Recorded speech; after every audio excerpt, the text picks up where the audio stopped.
Thanks to Olivia's advice and cooking, I finally made my recovery and returned to school. I'm glad to be back. I felt like I'd missed so much while I'd been gone. So much I needed to catch up on. I mean, I did manage to finish all the assignments that Bet had sent me, but I feel out of the loop with other things, like gossip about me.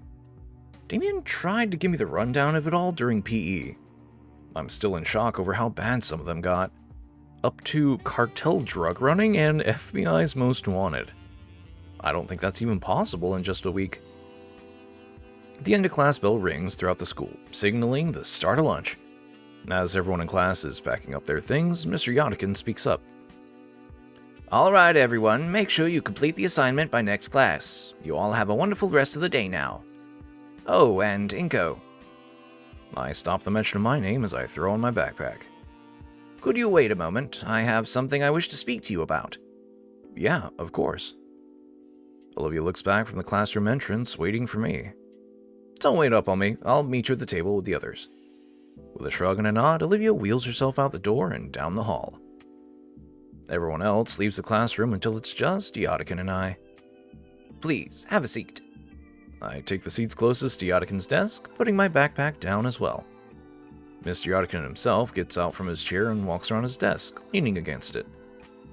So, I'll be quick about it. I got a job that needs doing. Up. You've missed assignments and need makeup work, and I need some extra help with something. Something I think you'll be very interested in. Some good friends of mine are getting married in a few short days, and they've hired me to be their photographer. And given the excellent learning experience, child labor, I thought of you. Me? Yes, if you want to, of course. I could always call in some associates to help me out, but I thought adding in some extra credit would sweeten the deal. What would we be doing? There's a broad smile on his face and a distant look in his eyes. Well, you'll be my apprentice in this case. You'll not only be helping set up more elaborate photos, you'll also be doing a lot of independent shots. Independent? You mean I'll be taking my own pictures? Yep. In fact, you will be using my SLRs and lenses for this, to keep all the shots uniform. The idea of finally getting to use something like Mr. Yodikin's $1,000 Cavan makes my head swim. So, what do you say? Interested? It certainly seems like a hefty task, even if Yodikin would be there to help us. Then again, Yodikin wouldn't be offering the job if he didn't think I was capable of doing it. This would technically be my first official photography gig. And a wedding photo to boot. Sounds so daunting, yet enticing. I would love to. Alright, sounds like a done deal. It's after school today. We can talk about it more later. For now, you should be getting along to lunch. Thank you, Mr. Yodikin. I give the teacher a nod and grab my backpack. Just as I head out the door, my curiosity gets the better of me. So, who's the lucky couple, if you don't mind me asking? The school nurse, actually. The husband-to-be is also a good friend of mine. Huh, neat. I make a mental note to give my well wishes to the nurse if I see her before the wedding. With that, I wave Mr. Yodikin goodbye and head down the hallway. Wait, Friday? I was going to practice painting then. I already agreed to go. Even if I didn't, it's real photography. It's not even a question which I should go to, but geez. It's like the universe is conspiring against me to never stop drawing stick figures. I finally meet up with Olivia, who's waiting near the entrance to the cafeteria. The grassy green girl is leaned over, a sour pout scrunching her maw close as she eyes the passerbys. When she notices I moved into her airspace, she perks up immediately. Seeing the transformation is surreal, and I chew on my cheek to keep from laughing as I watch her muscular tail wag happily. Finally, took you long enough. Yeah, sorry that took so long. You didn't have to wait for me, by the way. I can manage waiting if it means eating with you. I can feel a smile tug at my lips just from hearing Olivia say that. Mind if I push your chair in? Using me as a battering ram through the crowd now, huh? Yeah, something like that. Aye, but only 'cause you asked. But give me your backpack. I'll use it as a shield. When I grab the handles, Olivia moves her tail up to grab my wrist, like at the arcade. All right, charge. Yes, ma'am. I start marching through the crowd of unruly and famished teens clamoring for their daily meal. Olivia turns her head to me to say something.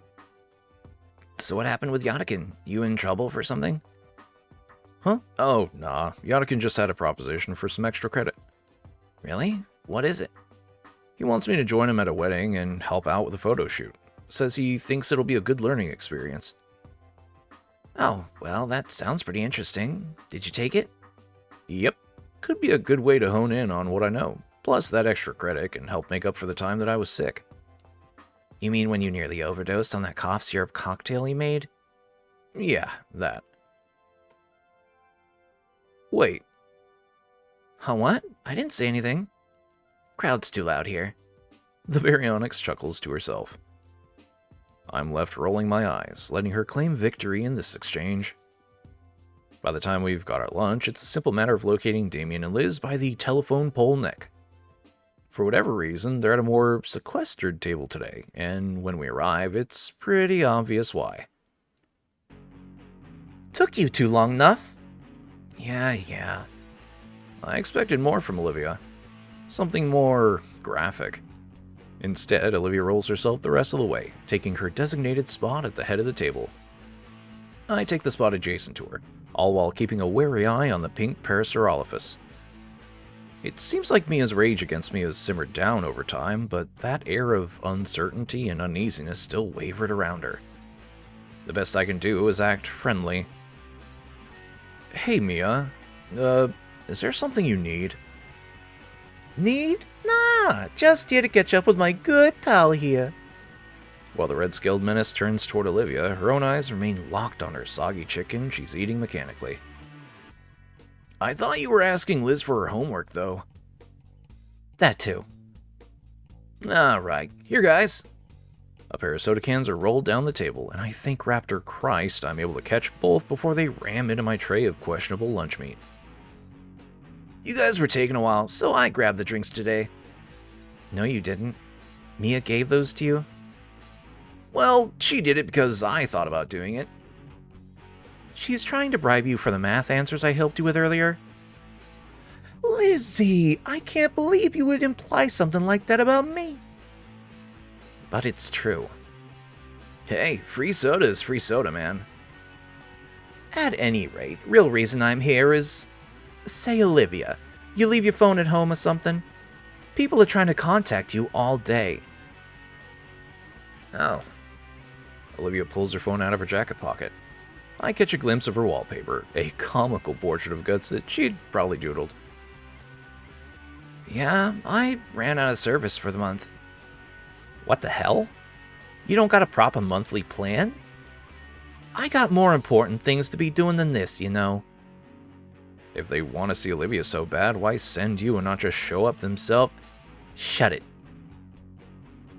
Who's so important for all this anyways? Who do you think, Ben? Ben wants to talk to Olivia. Why does he want to talk to Olivia? Is this 20 frickin' questions? How the hell should I know what's really going on between my boyfriend and Hot Wheels here? All that matters to me is if Olivia here is gonna fix it or not. I'll think about it. Ugh, whatever. I'm out of here. Smell you later, Gator. Mia storms off, leaving Olivia looking very sour. Things all right with Ben? Olivia rests her arms on the table and slumps her head in. I don't want to talk about it. Where'd her bright mood from before go? Well, anyways, Damien, you really shouldn't condone cheating, even with something as simple as math homework. But you helped me out with it. That's different. I helped you with it, and I think you're getting something out of it. Like the answers. What I mean is, in comparison, Mia's just trying to be lazy, and she's only cheating herself. What's the issue then? What's the issue?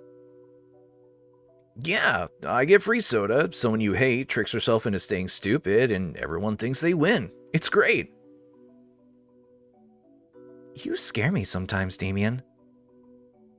Guess I'll have to ask Ben what's going on if I see him later. In the meantime, Olivia's disposition only keeps getting more and more dour. I try to think of something to help her cheer up, but I keep coming up with dead ends on just what could work here. There's gotta be something. I can't just leave her in such a sour mood. Oh, how about that? Hey, so what's the deal with your phone background? Oh, you noticed it? She flips her phone on and shows me her background. Aw, it's a little doodle of guts. Yeah, drew it up the other day. Got the curves just right first try, so it's pretty cool. I'll bet. Is he with you today? Nah, I left him home. How often do you bring him? Not often.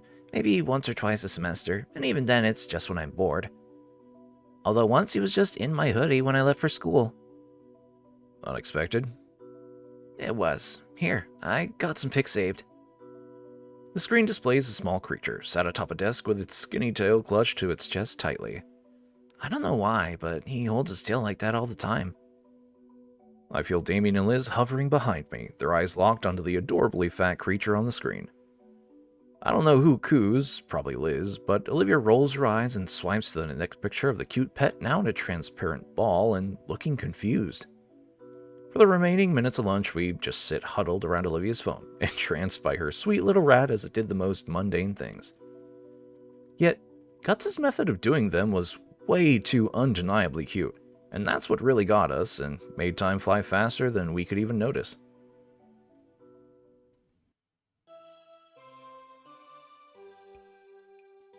I blink a couple of times and stretch my arms and legs as I get up from my desk. Miss Brockling really knows how to make 40 minutes feel like 80. Well, at least it's time to practice painting. For real, for real. Wait, no. Yadakin roped me into the photo shoot. Can't practice painting, can't get good at anything. Why is it every time I try to actually improve, something like this happens? At this rate, I'll never get good enough to get a real following. I haven't even gotten to actually have a whole afternoon to practice at all. Still, there's no way in hell I'm missing this. I ended up meeting with Ben and Yadakin right as he was locking his classroom. While our teacher made the assignment? Internship? Apprenticeship. While he had made it all sound simple, I was still subjected to some paperwork. Something about liability waiver or something. You know, in case something happens to us, like a surprise attack by 5 teenagers in multicolored spandex. I wonder if that happens often. We still filled out the form as the instructor gave an overview of just what exactly Ben and I would be doing. There's few structures out here, save for the one at the edge of the cliff. Ben's the first one out of the cramped car with an armful of telescoping black stands. I follow his example, unloading the vehicle. All right, you two. You remember what you're doing tonight? Yes, sir. After we set up a photo station in the corner of the hall, we'll be taking turns walking the reception, taking pictures of the guests. Perfect. I'll be with the wedding party the entire time. So, if you need me, just look for the gaggle of similarly dressed women screeching and you'll find me. He grins as he helps carry the last of the lightest equipment from the trunk. Remember, this is actual work, so be polite, be efficient, but most importantly... Ben and I sit upright at attention, ready for any order our teacher will give us. Have fun. But, trust me, the clients will appreciate it more. Finally finished with the unloading, I inhaled the mixed aroma of ocean and flowers. While I find the scent energizing, Ben seems to have the exact opposite reaction. His brows pinch together in disgust as he tries in futility to fan away the air with one hand while covering his nose with the other. Ugh, I think I'm going to be the sick one next with this weather. At least the view's great. That it is, yeah. Mr. Yadakin leads us through a small garden out front and into the reception hall. It's a spacious wedding tent adorned with all sorts of flora and high-end lighting, keeping the place warm and lit. Okay, you guys know how to set up here. I'm going to get to business. Yes, sir. He leaves us, stepping into the ongoing ceremony with a primed camera and tripod. Ben and I exchange a single glance before we both resign ourselves to the daunting task. First on the list is the telescopic stands for the cameras. From experience, it doesn't take us too long to get those in place. Next are the reflectors and strobe lights, all packed in heavy cases that have to be hauled inside. By my third case, I'm already exhausted. Shoot, I thought gym class would have prepared me for this. My phone buzzes. Might as well take a breather. Opening up the notification, I discover it's from Olivia. Hey, Shades. Hi, Olivia. You got service back? Oh, I lied about that. Saw you leave with Yodkin after school. What's up with that? I'm helping him with a wedding photo shoot. You? At a wedding? Did Yodkin give you a better jacket for it? My jacket is cool enough. So, where at? Teach said it was some place called Clarkson Lookout on the way over. Wait, really? That place has a bunch of scenic views. If you see any good landscape shots, take one for me. Sure, if I get the time. No, do it now.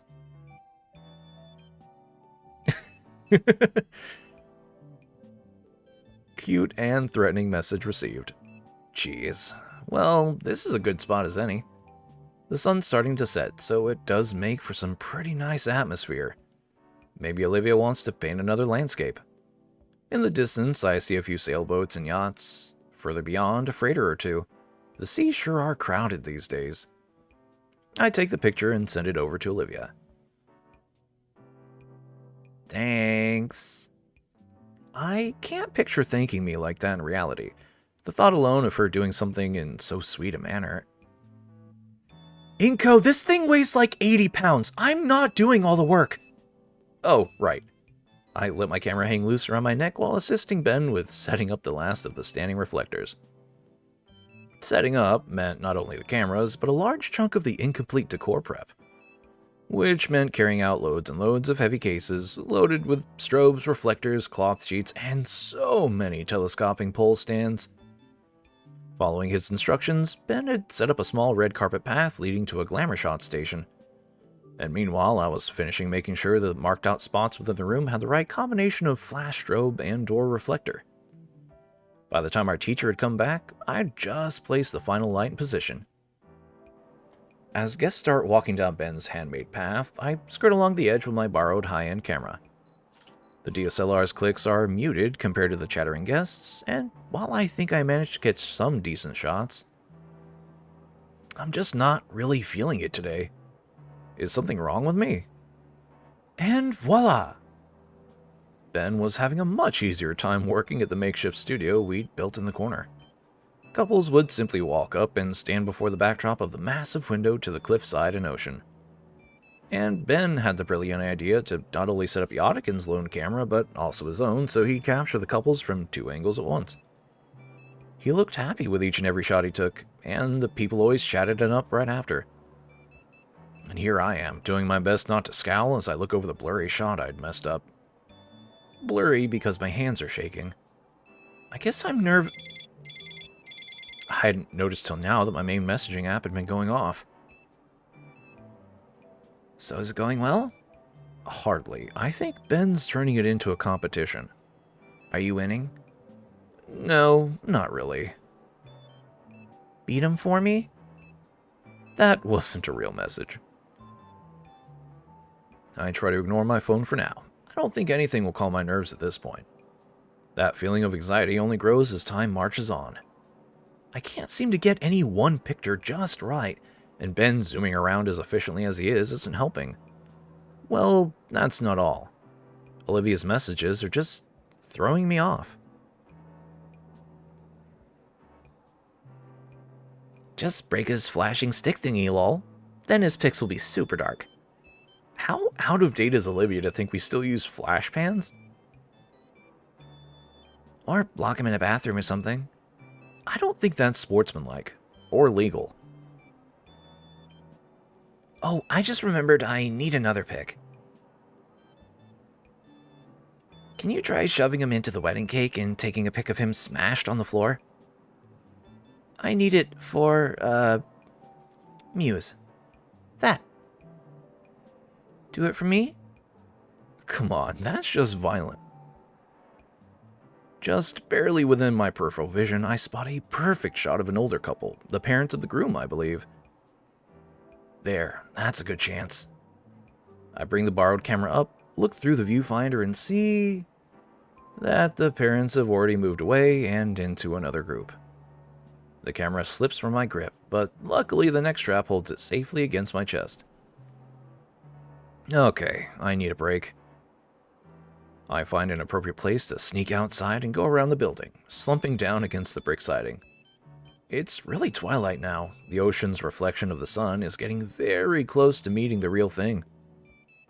My phone buzzes once more, and something in me jumps. It's not fear, though, just wish I knew what it was. Olivia sends a video of Guts running around a maze she put together using a cardboard and school supplies. When he comes out the other end, she gives him a grape to bite into in her palm.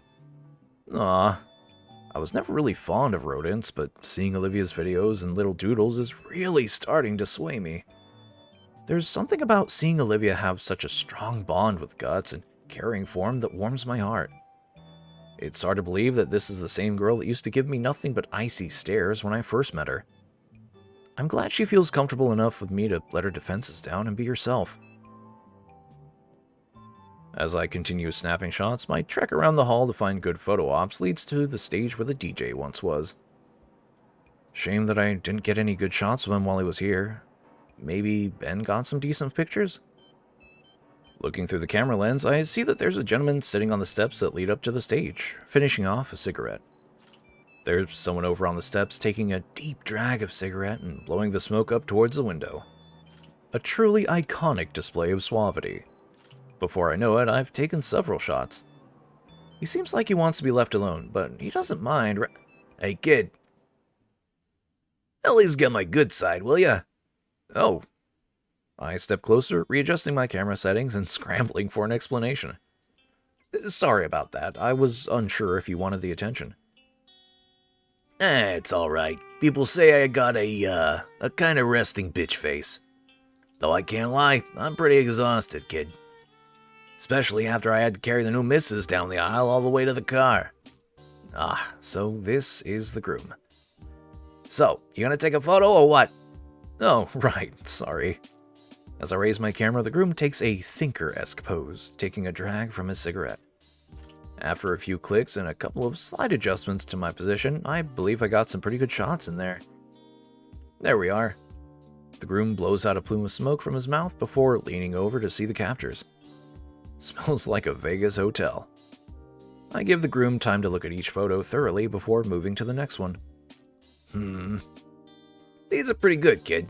Managed to make this mug of mine look halfway decent. He lets out a scratchy chuckle as he takes another puff of his cigarette before snuffing what little was left of it onto the floor. Thanks. Say, if you don't mind me asking, what are you doing all the way over here? It's your big day, isn't it?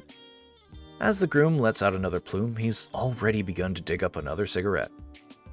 Lighting the new cig casually, he begins to inhale it. And keep inhaling it.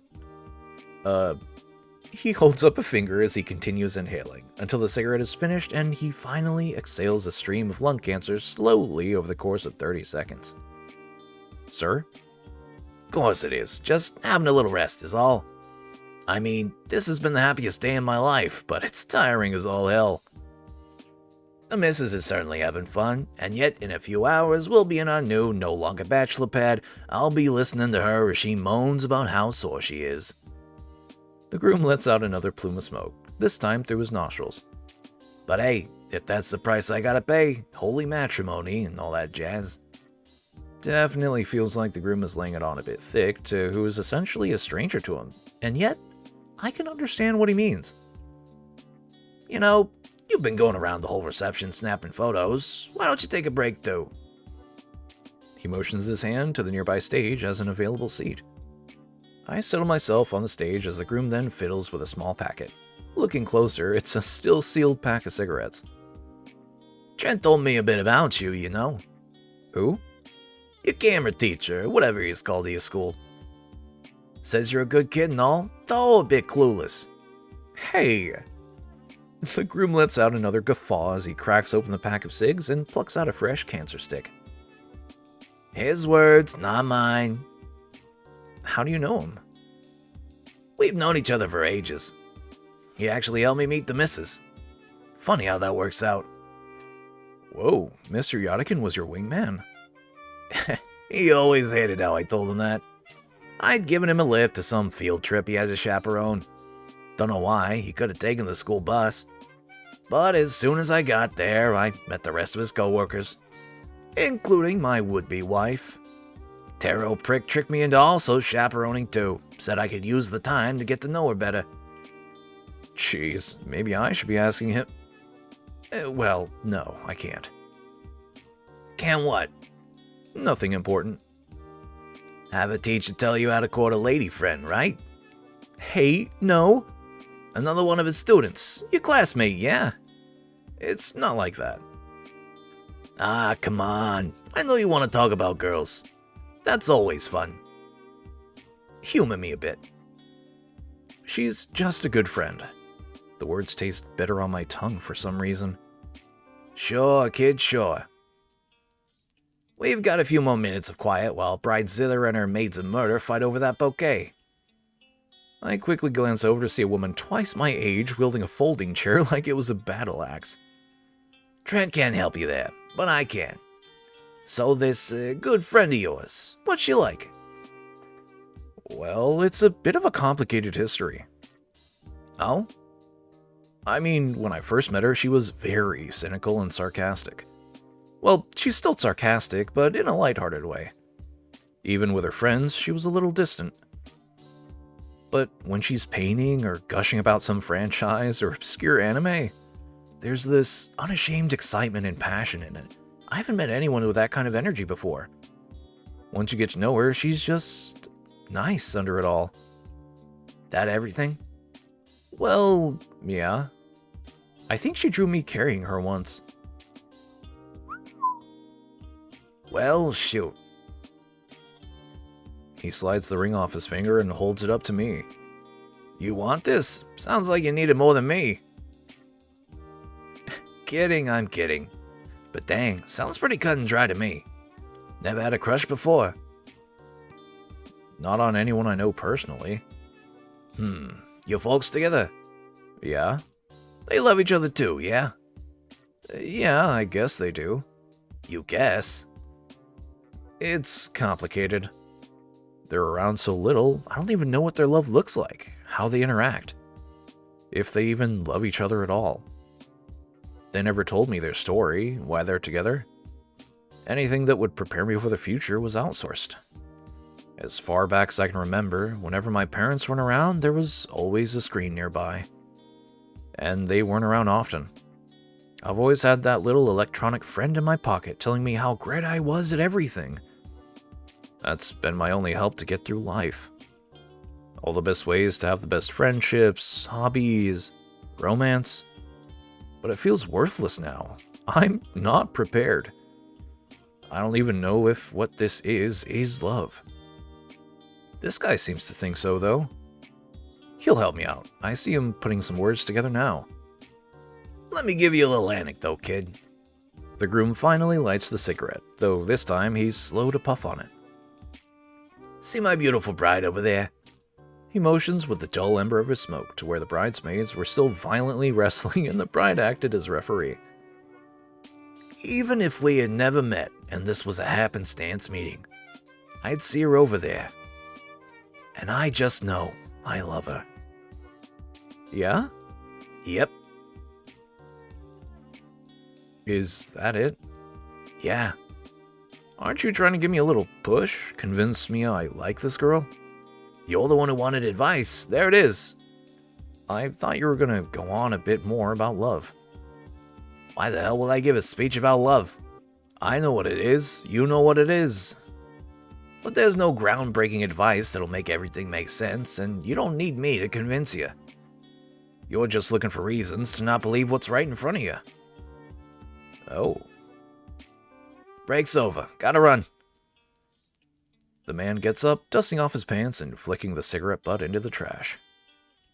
Hey, take some great pictures for me, will ya? No more moping. You're on the clock. He jogs into the crowd to meet up with his bride. My phone buzzes in my pocket. What timing? I reach into my pocket and pull out my phone, squinting at the screen. An unread notification from our group chat. Shoot, do I have time to be on my phone right now? Maybe I can talk to Damien about this. He's known Olivia for a while. Ben and Olivia used to be friends too, right? Would he be able to help? I should probably focus on what I'm here to do. Besides, I don't want to let the groom down. But this is Olivia we're talking about. I don't want to do anything without knowing as much as I can. Now, as nice as it might feel to consult the others about Olivia, that's not why we're here. We're here to take photos, so let's focus up. I can't afford to slack off right now. Besides, I made a promise to the groom, and I don't want to let him down. Or Mr. Yodikin, for that matter. I silenced my phone and slid it into my jacket pocket, pushing off the wall and taking hold of my camera. Where should I even start?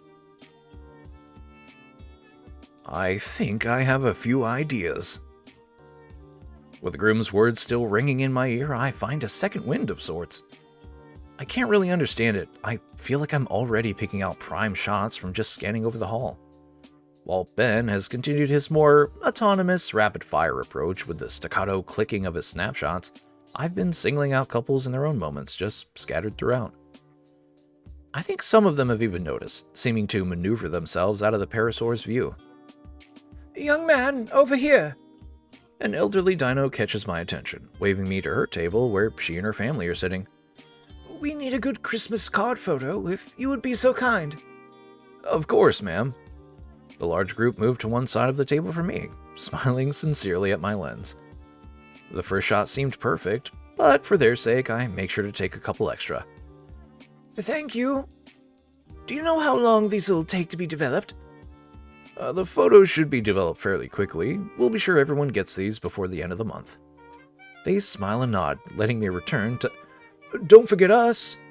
Yeah, get me and my wife. My next client's pulling me aside to take shots of them in a secluded corner. And after that, some of the bridesmaids have grabbed me to take shots for them. It isn't long before even some of the servers are wanting pictures of themselves, posing in front of the decorations.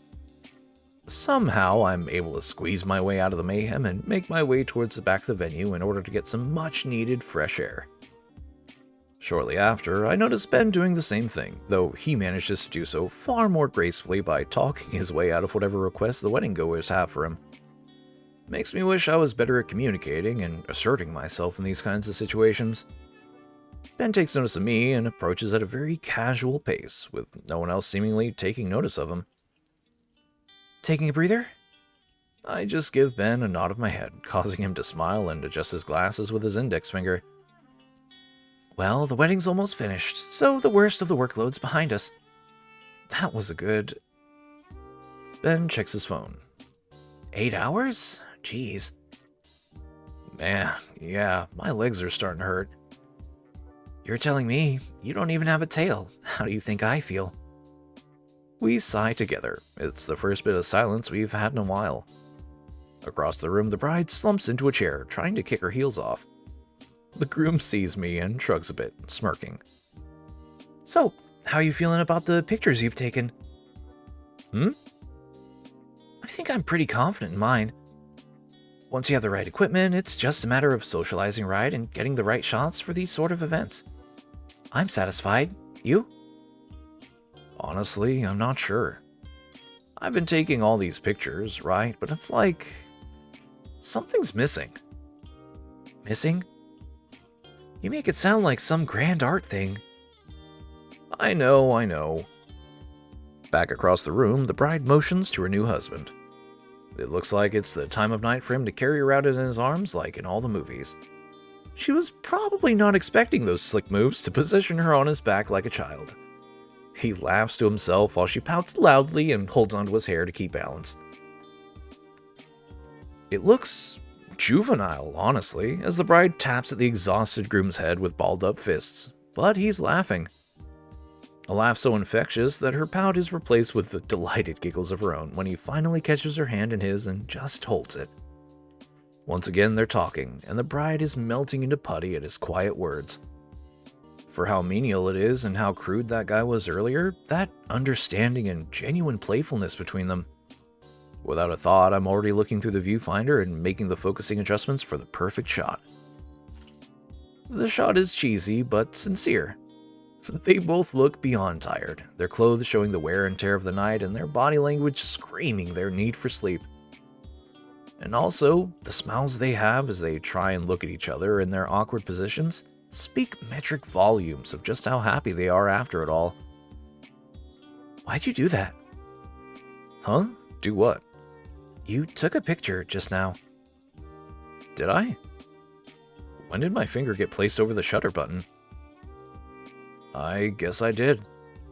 I checked the new entry in the camera roll. Careful, that's an easy way to waste a lot of memory. You should probably just delete it. Delete it, huh? I think it'll be fine. I actually got a good feeling about it.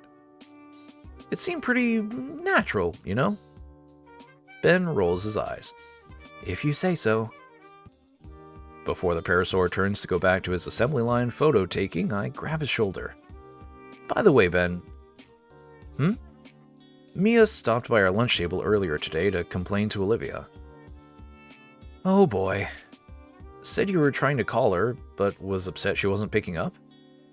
I don't want to pry into your personal business, but aren't you two on bad terms? Huh? What are you talking about? What? I haven't spoken to Olivia in ages. Huh. I thought you were above gossip, Inko. Sorry, All right, you boys ready to pack up? Pretty long night, huh? Our teacher looks haggard as he steps up to us. His wings are dragging on the floor, and he's propping himself up with one of the light stands we'd brought. Despite his exhaustion, he's grinning wildly. You two enjoy your first work experience? Oh, absolutely, Mr. Yodikin. I managed to load up both the memory cards you gave to me, and I even managed to try out the different kinds of lenses you had brought. Good to hear, Ben. What about you, Inko? Well, if I'm being honest with you, it took a while for me, Mr. Yodikin. Well, I suppose it is a tough order to start with. So many things to account for, and... No, I meant that I didn't really get that many good shots till the end, Mr. Yodikin. I didn't even finish the first card you'd given me. I see. Well, when we go through these next week, I'm sure they'll be fine. Oh, definitely. The groom saunters up with a huge grin on his face, slinging an arm around our teacher's shoulders. Can't wait to see these. Yodikin straightens up and shrugs the arm off, turning to the newly married man. You'll see them when you see them. My team still needs to go through all the pictures and weed out the chaff. Ah, come on, T. Can't you give your buddy a preview or something? Yodikin sighs a bit. Hey, it's your special day. Ben, could you go fetch the laptop and card reader? Yes, sir. Inka, while he's doing that, can you start packing up everything into the trunk? Sure thing, Mr. Yodikin. Before I turn away to start, the tired Taro takes the camera from me. We consider that table over there. The two older men head off, leaving Ben and I to get started on packing everything up. While Ben and I are busy dismantling the multitude of standing flashes and lamps, the bride, groom, and Mr. Yodikin sit at a cleaned-up table with a laptop before them. I can't really make out what they're saying, but I can kind of tell based on the way the three switch between quietly focused and laughing loudly. By the time the back of the car is loaded up, the last of the wedding party has departed. Nothing left to do, Ben and I linger a bit behind the group. Yeah, these came out pretty dang great. Thanks again for... Hello, what's this? The laptop displays that last picture I took, somewhat unintentionally. He scans the photo with a critical eye. He nods and chuckles with approval. Okay, kid, good job. Be sure to print this one out for me, Trent. I'm gonna put it in my wallet. Sure. Despite how lackluster his compliment is, I can't help but feel proud of my work. It's been a while since I felt like this. Either way, it's not long before we climb into the car and begin our journey back to the school. I settle into the rhythmic motions of the car as it glides along the road. The cityscape of Volcaldera Bluffs passes by, and I can't help but admire it. The mood is quickly killed, however, as Ben calls a certain red-scaled girl. The saccharine lovey-dovey talk makes my head hurt, and I can guess by his expression that Yannick feels the same way. He changes the subject by asking if my parents can pick me up. Looks like I'll be taking the late-night metro home. Still, I had fun today.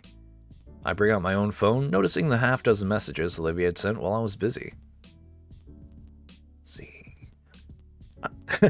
Are you winning yet? Better be. God spit me some sunflower seeds that Ben would win. While there were more messages, that one in particular had me thinking. I mean, it wasn't a competition to begin with, but there's also the fact that the groom hadn't complimented any of Ben's shots, so collect your winnings, Olivia.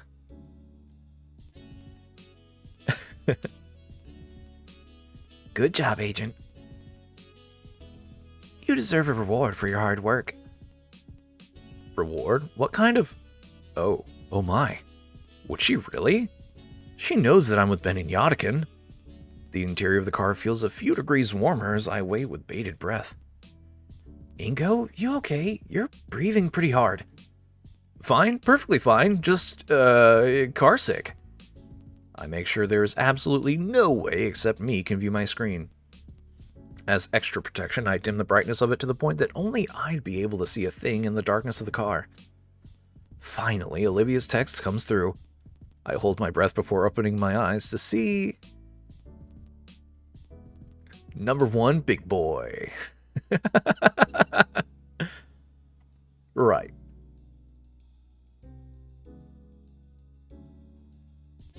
Mr. Yodikin, I think Ingo's about to vomit. Not in here. In hindsight, I should have seen that coming, seeing as I'm in love with her and all. Damn my hormones. And that's where we'll leave it for today.